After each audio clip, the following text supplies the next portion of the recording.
Desak Nurul Sahara dan kawan-kawan dibawa ke barak militer. Farhad Abbas pasang badan untuk Yai Mim.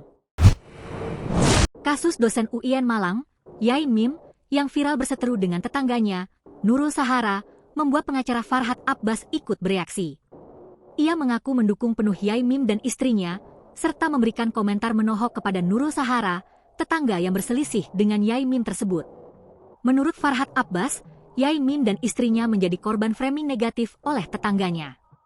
Beliau orang baik tapi di framing negatif dengan cara media sosial menggiring seolah-olah ada orang jahat sama tetangganya, kata Farhad dikutip Kamis, 2 Oktober 2025. Ia menegaskan bahwa Yai Mim adalah pemilik tanah yang kini dipermasalahkan oleh Sahara di perumahan Joyogrand, Kota Malang, Jawa Timur.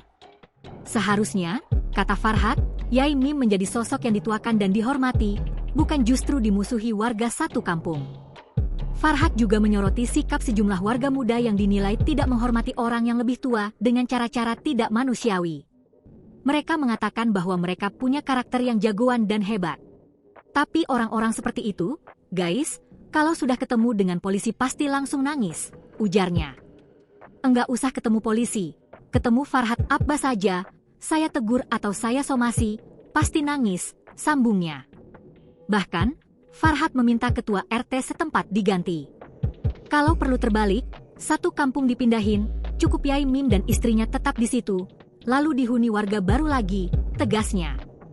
Ia mengaku tak tega melihat sosok seperti Yai Mim disuruh pindah dari rumahnya. Beliau dipancing emosinya, dibuat marah, dimaki-maki, dihina bahkan dipukul. Menurut saya ini tidak etis, dan saya meminta semua masyarakat untuk menegur serta memberi sanksi sosial, kata Farhad. Farhad pun mendesak aparat turun tangan dalam persoalan konflik antara Yai Mim dan Sahara. Ia juga meminta tetangga yang berkonflik dengan Yai Mim dimasukkan ke barak militer agar mendapatkan pembinaan. Download Tribun X sekarang, menghadirkan lokal menjadi Indonesia.